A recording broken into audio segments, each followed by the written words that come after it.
Kuulate veebiraadiot. Lihtsalt ja keerutamata. Sigade revolutsioon. 8. augustil alanud sigade revolutsioon Kärstna Nurme farmi väravate ees tõi kaasa tõelise ühiskonna koondumise ja vastuhaku loomade hukkamise vastu. Veel enam, riik vassis testi tulemustega. Rahva protestide tulemusel lükati 4500 sea hukkamine 2 korda edasi.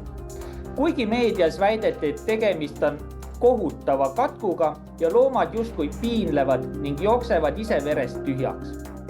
Paraku Nurme farmi sead olid pikalt elusad ja terved. Ja ometigi nüüd, kui muudes farmides on tapatalgud ühele poole jõudnud, nüüd siis hakkasid seal sead äkitselt surema. Tekib küsimus, kelle huvides see kogu riiklik mäng käib?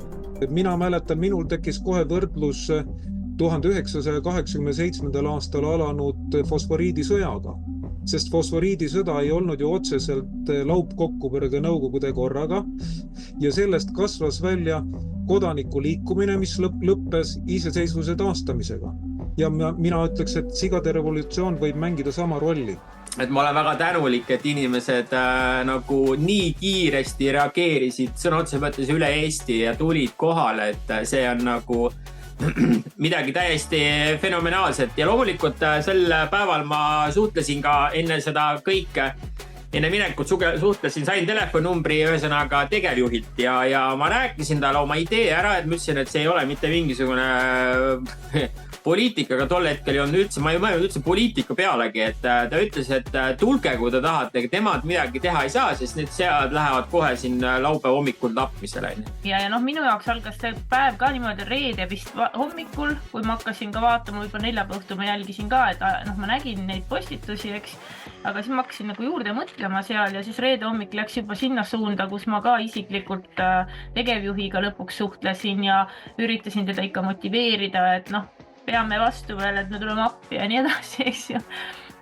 No ütleme niimoodi, et see, kuidas nüüd meedia on üritanud seda nii ja naapidi keerata, oli ka minule väga suur õppetund. Mina olen Loomakaitseliidus 9 aastat olnud, minu kaaslased on juba palju kauem veel olnud küll liidus, küll enne seda teises organisatsioonis.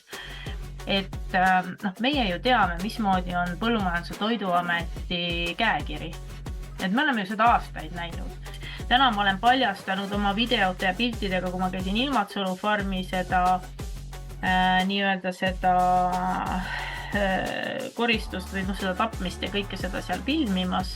Meil täna veetakse neid laipu ju, nagu ka Vireeni juht ise ütles oma intervjuus TV3-le, veetakse ju sisuliselt viljaveomasinatega ja teetööde masinatega. No kuulge, millistest bioturvalisuse nõuetest me siin juures räägime? Seal ei olnud ühtegi desovanni, kust oleks autod läbi sõitnud, isegi silte ei olnud ja toiki territooriumilt eemale.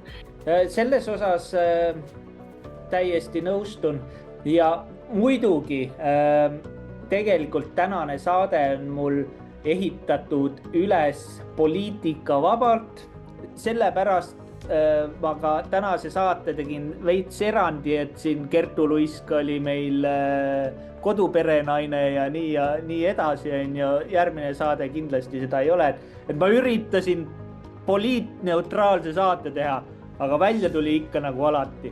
Me räägime sigadest, aga tegelikkuses tänu nendele sigadele ja loomulikult ka tänu Kristile ja kõigile, kes kohal olid. Peale kogu seda pulli oli ju kuulda, et sead mitu nädalat, kui muidu esineb farmides seda, et aeg-ajalt mõni loom ikkagi sureb, siis nad ei julgenudki ära surra. Ju nad ka tundsid, et midagi toimub ümber nende, aga tänu neile hakkab paljastuma, mis üldse toimub.